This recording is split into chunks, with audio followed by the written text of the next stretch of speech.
नमस्ते एवरीवन।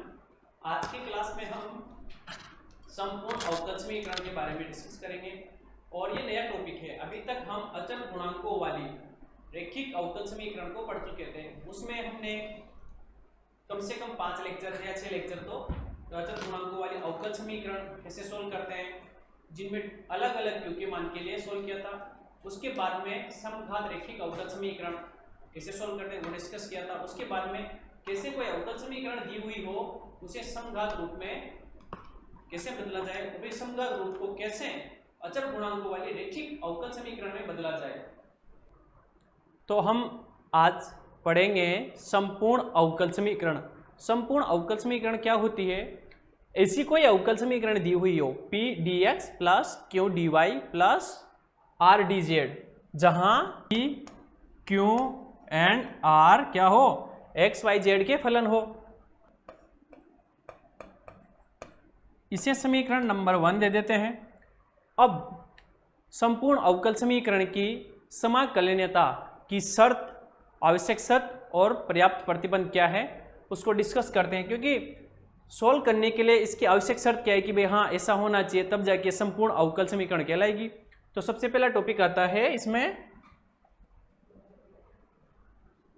समाकलनीयता की शर्त। हमारा पी बी क्या है, एक्स वाई जेड का फलन हो सकता है, क्यू भी एक्स वाई या जेड का फलन हो सकता है और आर भी एक्स वाई जेड का फलन हो सकता है। तो समाकलनीयता की शर्त क्या होती है? इसके लिए आवश्यक शर्त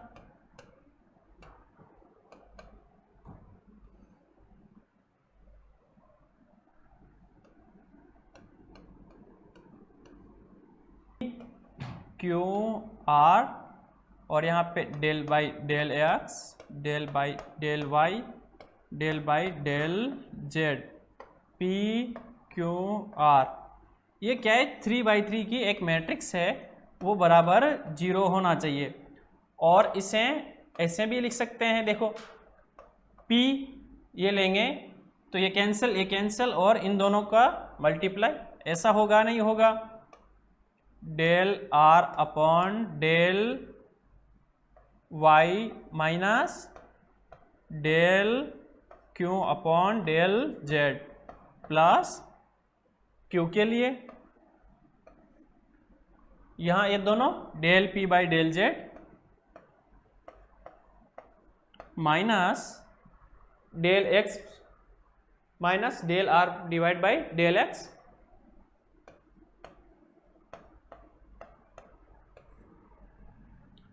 plus R multiply with del Q by del X minus del P upon del Y, del Q by del X minus del P, यानी पी का वाई के सापेक्ष आंशिक अवकलन। आंशिक अवकलन हमारे 4th यूनिट और 5th यूनिट में है, हम वहां पे डिस्कस करेंगे। ये बराबर 0, ये क्या हुई? इसकी आवश्यक शर्त हमें ध्यान रखनी है। जब भी ये समाकलनीयता की आवश्यक शर्त संपूर्ण किसके लिए? ये संपूर्ण अवकल समीकरण के लिए।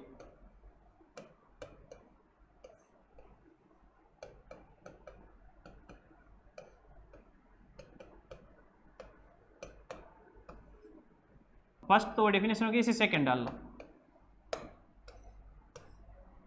ठीक है। नेक्स्ट यथार्थता, सेकंड टॉपिक है इसका।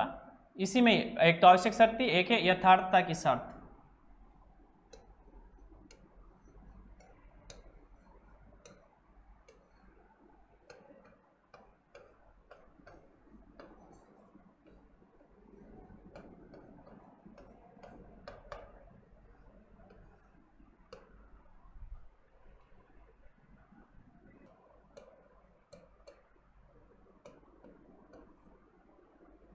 यथार्थता का प्रतिबंध, अगर यथार्थता के लिए प्रतिबंध है, दी गई समीकरण यथार्थ हो यानी एग्जैक्ट सॉल्यूशन हमने निकाला है। यथार्थ अवकल समीकरण हम लोग पढ़ चुके हैं और यथार्थ अवकल समीकरण का डायरेक्टली हम सॉल्यूशन निकाल सकते हैं। अगर वो दी गई संपूर्ण अवकल समीकरण हमारी यथार्थ है तो वो इस कंडीशंस को फॉलो करेगी। उसमें पहला पार्ट हो गया था, इसे बी पॉइंट दे दो, इसके पहले वाला जो था उसे ए पॉइंट दे देना, ये ए पॉइंट दे दो इसे।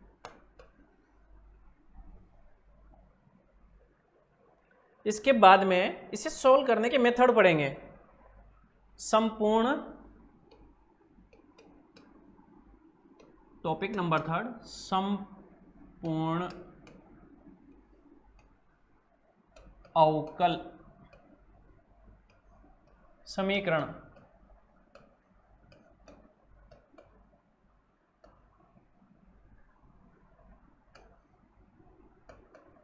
को हल करने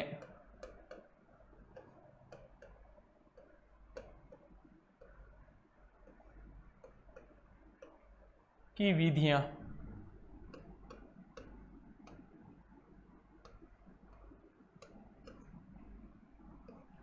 इसमें पहली विधि आती है निरीक्षण विधि, तो फर्स्ट डालो इसमें से, थर्ड का फर्स्ट।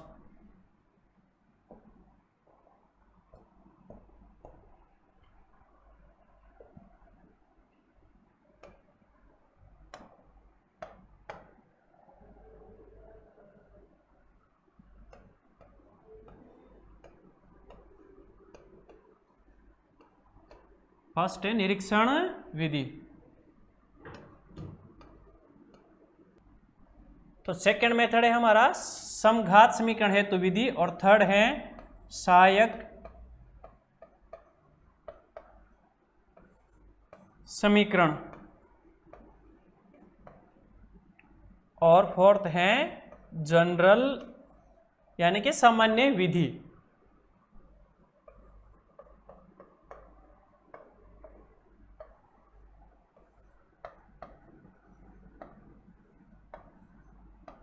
हमारे पास संपूर्ण अवकल समीकरण को हल करने के कितने मेथड है? 4 मेथड है। उसमें से आज सबसे पहले निरीक्षण विधि, इससे कुछ क्वेश्चन सॉल्व करेंगे, और बाकी से हो सकता है अगर आज टाइम रहा तो आज, नहीं तो नेक्स्ट क्लासों में सॉल्व करेंगे। तो आज का फर्स्ट एग्जांपल,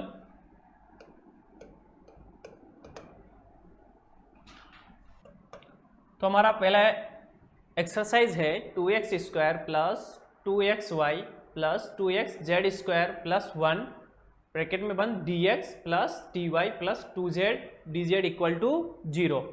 अब हमें ये सोल्व करना है, लेकिन साथ में दिया हुआ है कि निरीक्षण विधि, यथार्थता की निरीक्षण विधि से हमें इसे हल करना है। तो सबसे पहले तो इसे संपूर्ण अवकल समीकरण से तुलना करते हैं, अर्थात p क्या है यहाँ पे, q क्या है, r क्या है। दी गई अवकल समीकरण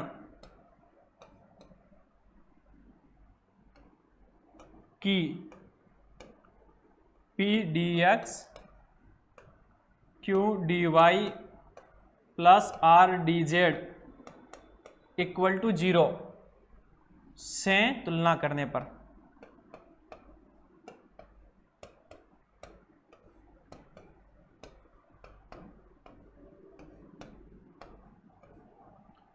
तो P इक्वल टू क्या आया यहाँ पे, ये यहाँ से यहाँ तक P आया नहीं आया, 2x² plus 2xy plus 2xz² plus 1, ये तो P आया। Q इक्वल टू 1 और R इक्वल टू क्या आया, 2z। देखो यहाँ पे dz का गुणांक r है तो ये r होगा, dy का गुणांक q है तो यहाँ q, इन दोनों को जब बराबर करेंगे तो इसके पे dy का गुणांक 1 है इसलिए q का मान 1, और ये p dx का गुणांक, तो यहाँ dx का जो गुणांक होगा वो p होगा। अब देखो यहाँ पे p का y के सापेक्ष आंशिक अवकलन करें, देखें y के सापेक्ष आंशिक अवकलन करेंगे तो ये 0 हो गया, यहाँ पे y का 1 और 2x, यहाँ y नहीं है, यहाँ y नहीं है, तो क्या आया, सिर्फ 2x। y के सापेक्ष आंशिक अवकलन करने पर। p का z के सापेक्ष आंशिक अवकलन करेंगे तो क्या आएगा, यहाँ भी z नहीं है 0, यहाँ भी z नहीं है 0, यहाँ पे z है, तो z स्क्वायर का आंशिक अवकलन करेंगे तो क्या आएगा 2z आएगा। 2z जब मल्टीप्लाई होगा 2 से तो 4xz ये हुआ। अब q है 1, q का हम x के सापेक्ष आंशिक अवकलन करते हैं। कोई भी कांस्टेंट राशि हो उसका हम अवकलन करेंगे तो वो 0 ही आता है।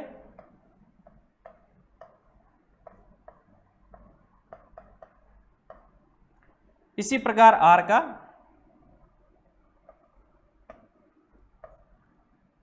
r dz का गुणांक है, इसलिए z के सापेक्ष छोड़ के बाकी सबके साथ आंशिक अवकलन करेंगे। यहाँ पे p किसका गुणांक था dx का, यहाँ पे मैंने देखो x के सापेक्ष छोड़ के बाकी y और z के साथ आंशिक अवकलन किया। इसी प्रकार q किसका गुणांक था y का, तो y को छोड़ के जो भी है उनके सापेक्ष q का आंशिक अवकलन किया मैंने। ऐसे ही r का किसके साथ होगा, x और y के साथ, क्योंकि ये z का dz का गुणांक है। x के सापेक्ष करेंगे तो भी 0 और y के सापेक्ष करेंगे तो भी 0। हमारी समाकलनीयता की शर्त क्या है,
तो ये हमारी समाकलनीयता की शर्त है। और हम यहाँ से ये मान रख सकते हैं del P by del Y, P का जेड के सापेक्ष आंशिक अवकलन, ये सारे मान रखेंगे तो यहाँ पे क्या आएगा, देखो पी का मान तो बहुत बड़ा है तो मैं पी को ऐसे कैसे रख रहा हूँ, यहाँ पे पी इसका मान क्या है 0 - 0 प्लस क्यू का मान क्या है 1, del R by del X का मान भी 0 है, देखो यहाँ पे ये तो ये 0, del P by del Z का मान क्या है यहाँ से 4xz माइनस 4xz, आर का मान क्या है देखो यहाँ पे 2z,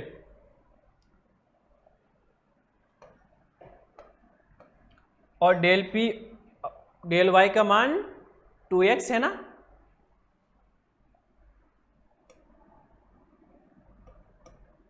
इसका मान 0, ये बराबर 0 आना चाहिए तब जाके हमारी समाकलनीयता की शर्त संतुष्ट होगी। ये तो कुदरत की देन 0 हो गया, यहाँ पे माइनस 4xz प्लस ये देखो 2 से 2 मल्टीप्लाई होगा 4xz हो गया और ये बराबर 0। तो हमारी दी गई अवकल समीकरण या हमारी समाकलनीयता की शर्त को संतुष्ट कर रही है, अतः दी गई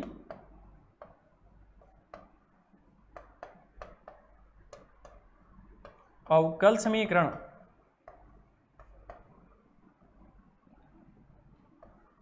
समाकलनीयता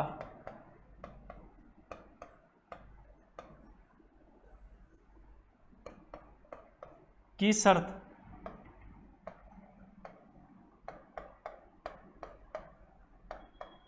को संतुष्ट करती है।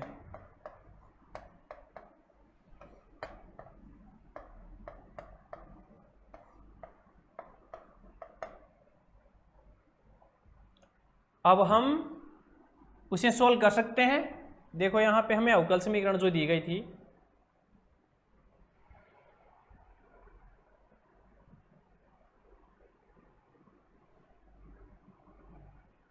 ये अवकल समीकरण दी गई थी। अब इसे हम सोल्व कर सकते हैं। मैं वैसे कैसे लिख रहा हूं वहां पे,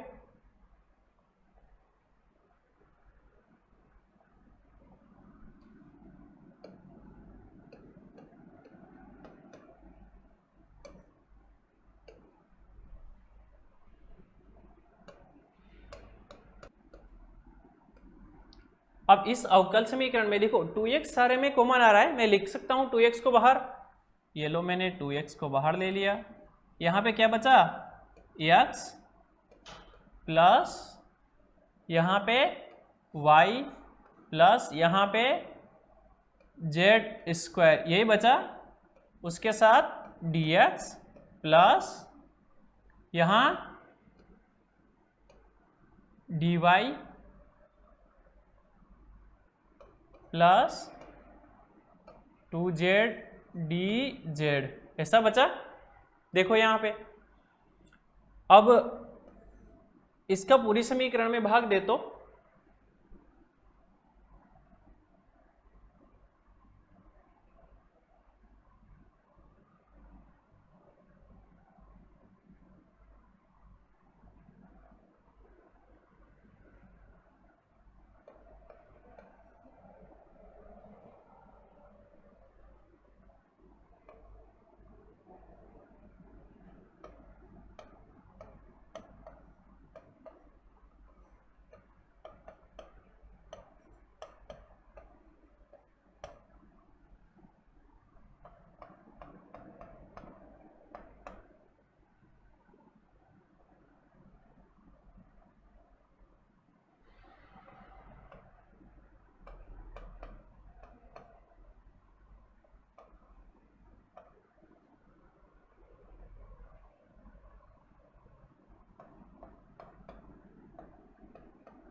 या +1 भी था।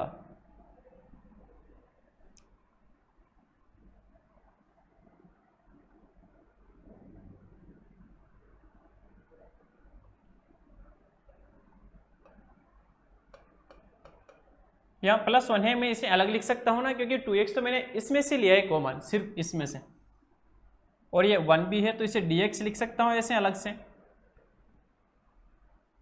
अब भाग दूंगा मैं तो यहाँ पे क्या बचेगा, ये 2x बचेगा और उसके साथ dx बचेगा, प्लस इसके नीचे क्या आएगा, ये यहाँ पे z स्क्वायर है, ये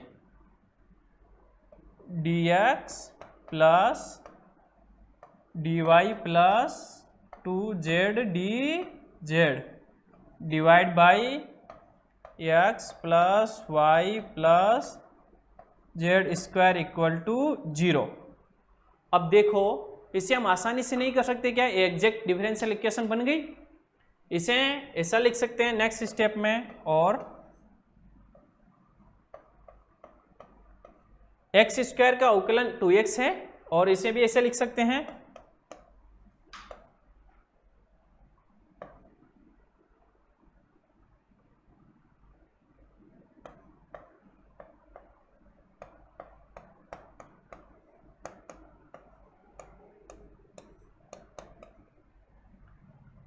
समाकलन करने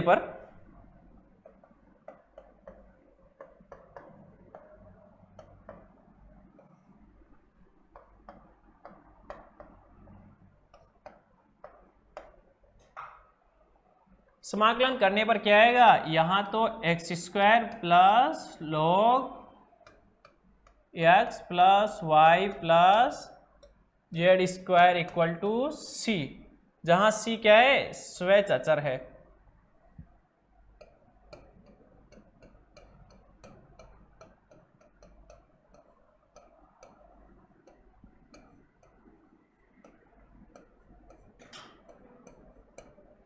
नेक्स्ट एक्सरसाइज, ये वैसे आपको समझ में आ गया होगा, एक बार रिपीट कर लेते हैं। देखो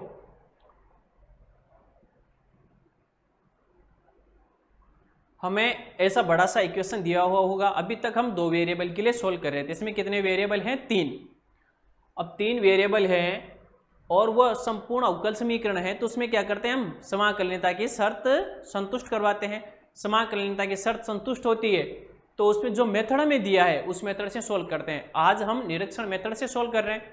निरीक्षण मेथड में हमें इक्वेशन को देखने के बाद में, मतलब जैसे समाकलनीयता की शर्त संतुष्ट हो गई हो और तब जाके हम फिर उस इक्वेशन को देखें, तो हमें पता चलना चाहिए कि हाँ हम इसे कुछ मल्टीप्लाई करके या किसी से डिवाइड करके सॉल्व कर सकते हैं। इसे ही हम निरीक्षण मेथड बोलते हैं, यानी कि इन्फेक्शन मेथड बोलते हैं। ठीक है, आज का नेक्स्ट क्वेश्चंस देखते हैं।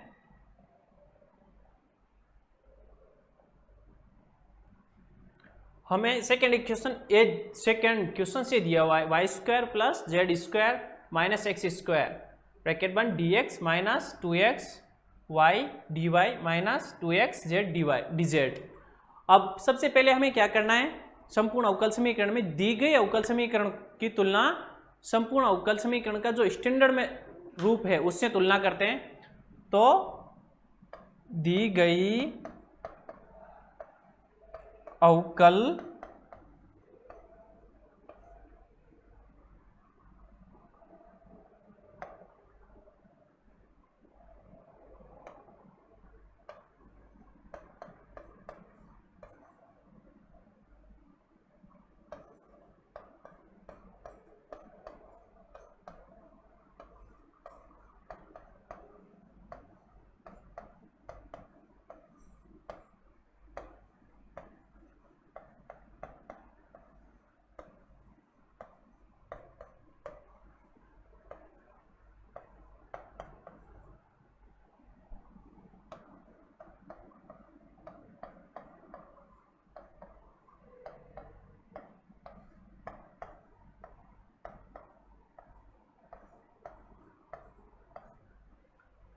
तो P बराबर क्या आया, देखो यहां पे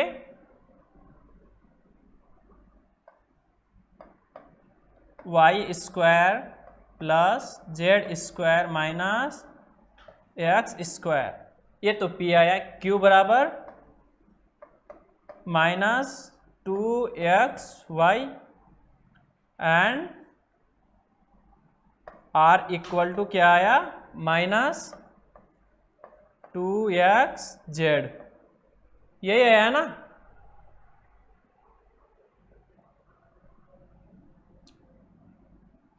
P बराबर है हमारे पास Y square plus Z square minus X square. तो अब हम क्या करते हैं, P का y के सापेक्ष आंशिक अवकलन करते हैं। तो y के सापेक्ष आंशिक अवकलन करेंगे तो क्या आएगा, 2y। P का जब z के सापेक्ष आंशिक अवकलन करेंगे तो क्या आएगा, ये 0 होगा और ये भी 0 होगा। आंशिक अवकलन में क्या होता है, सिर्फ उसी ही अचर का अवकलन होता है जिसके सापेक्ष करना हो, बाकी सब कांस्टेंट होते हैं। तो यहाँ पे सिर्फ z के ही अवकलन होंगे, बाकी यहाँ भी z नहीं है, यहाँ भी z नहीं है, तो वो दोनों क्या होंगे, यहाँ पे अचर। जिसमें z नहीं है वो सब अचर है। आंशिक अवकलन में यही होता है। अब यहाँ पे z के सापेक्ष कर रहे हैं तो ये इसका z स्क्वायर का अवकलन क्या होगा, 2z।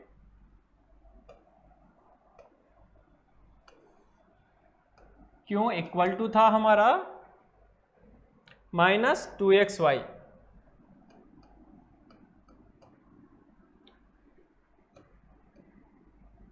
क्यों, किसका गुणांक है, dy का, तो इसका आंशिक अवकलन किसके सापेक्ष करेंगे, x और z के सापेक्ष।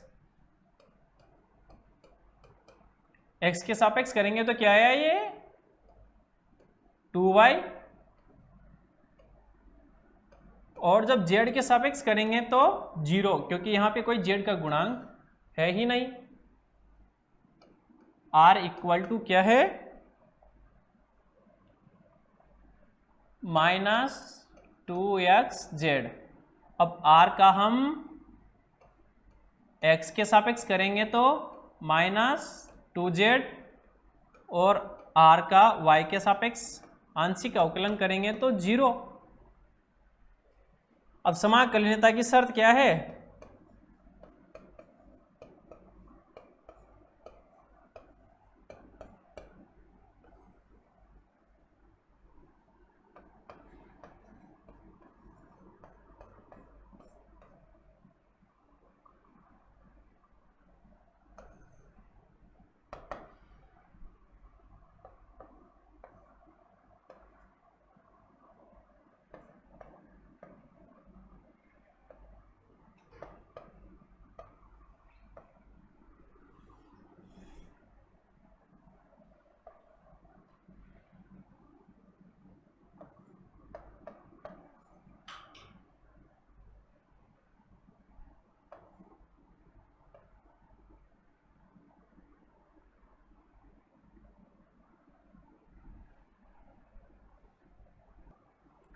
देखो अब ये समाकलनीयता की शर्त है हमारे पास। P को ऐसे कैसे रखते हैं, del r upon del y का मान क्या है यहाँ पे 0, और del q by del z का मान भी 0, तो ये 0 लिख दूं मैं इसे,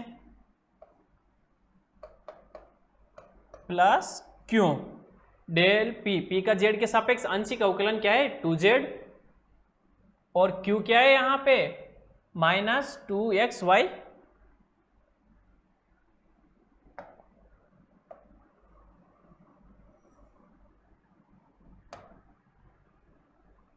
क्यू क्या है हमारा -2xy, और del p by del z क्या है 2z,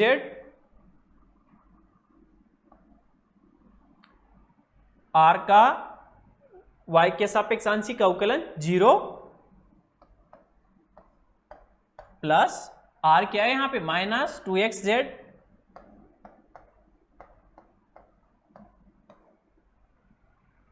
Q का x के सापेक्ष आंशिक अवकलन -2y,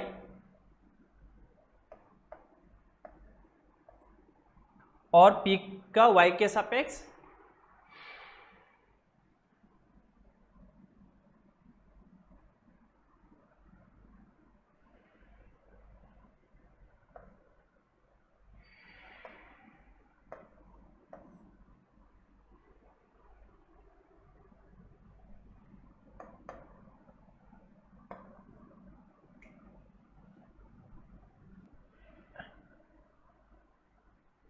ये थोड़ा सा मिस्टेक हो गया था समाकलनीयता की शर्त में, यहाँ x आएगा del r by del x, और del r by del x का मान क्या है यहाँ पे -2z, तो माइनस माइनस क्या होगा प्लस, तो यहाँ भी +2z।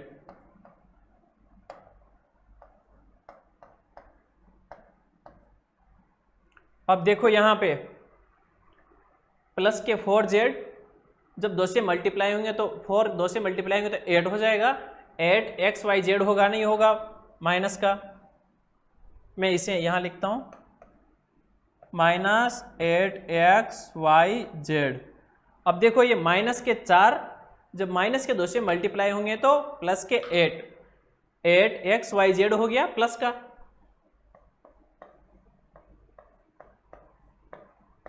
इक्वल टू 0, यानी कि हमारी समाकलनीयता की शर्त संतुष्ट हो गई।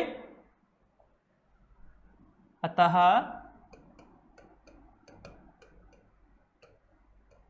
दी गई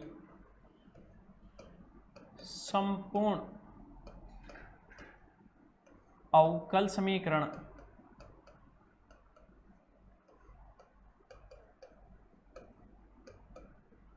समाकलनीयता की शर्त संतुष्ट करती है।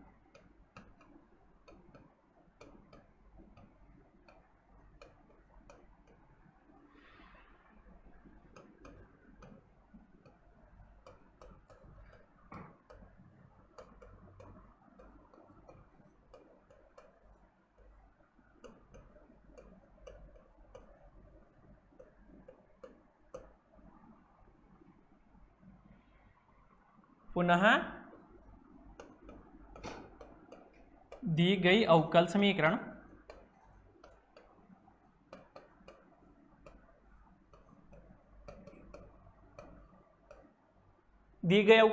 क्या है वो लिखते हैं, Y square plus Z square minus X square D X plus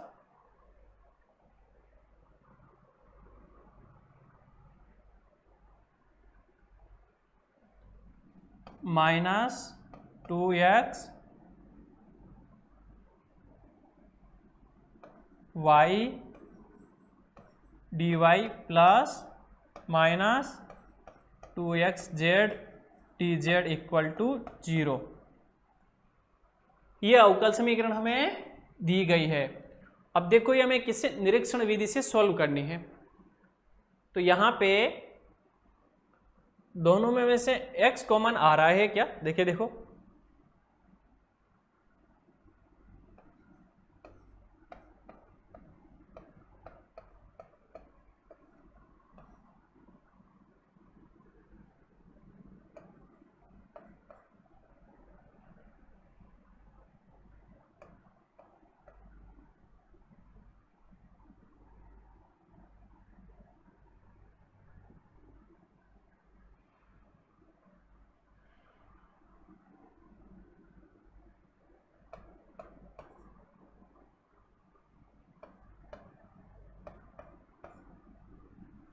मैं इसे ऐसे लिख सकता हूं क्या, देखें देखो,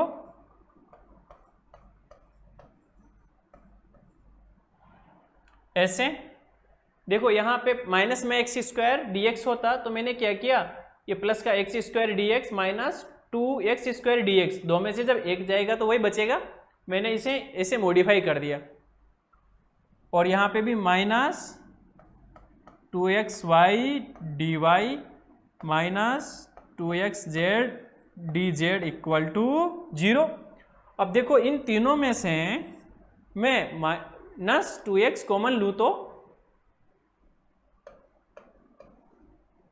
ये हो गया X square plus Y square plus Z square with D X. अब यहां से मैं x कॉमन लूँ पूरे से, देखें x कॉमन लेने पे माइनस एक्स हो भी, तो यहां बचेगा 2x dx plus 2y dy plus 2z dz equal to 0। अब इस समीकरण में हम x multiply with X square plus Y square plus Z square का भाग देते हैं।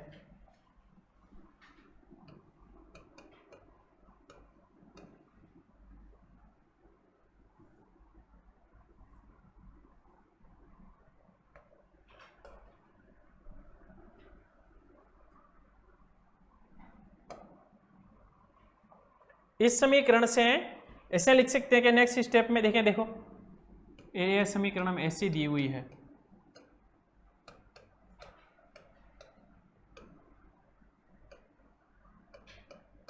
बराबर, क्योंकि बराबर 0 था, मैं उस तरफ ले गया तो प्लस में हो जाएगा।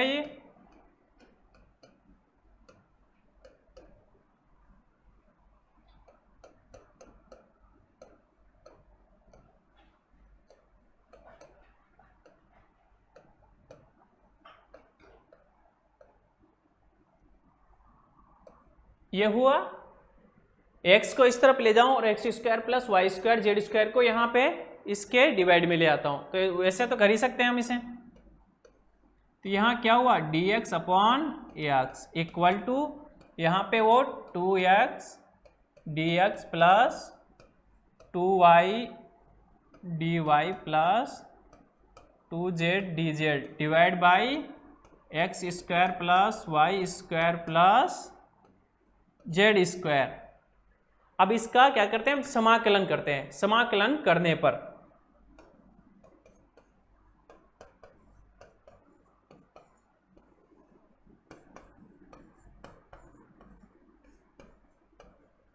देखो 1/x का समाकलन क्या होता है, log x ये 1/x² plus y² plus z², मैं इसे ऐसा भी तो लिख सकता हूं ना,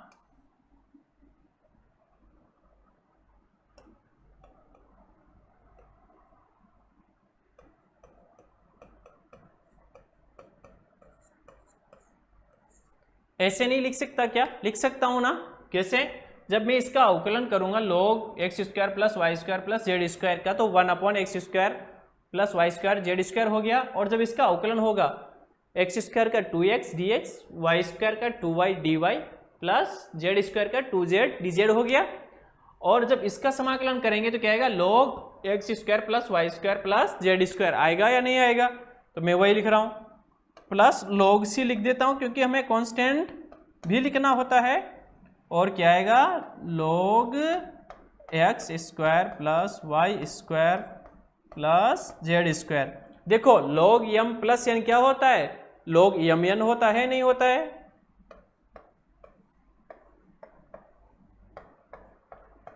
ऐसे लिख सकते हैं इन दोनों को, equal to log x² plus y² plus z²। log से log कैंसिल हो सकता है, दोनों तरफ log है, तो क्या आया?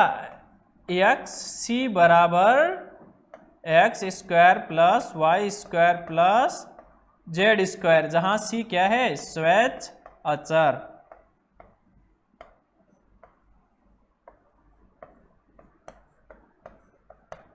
आज के लिए हम यहीं तक पढ़ेंगे। Thank you.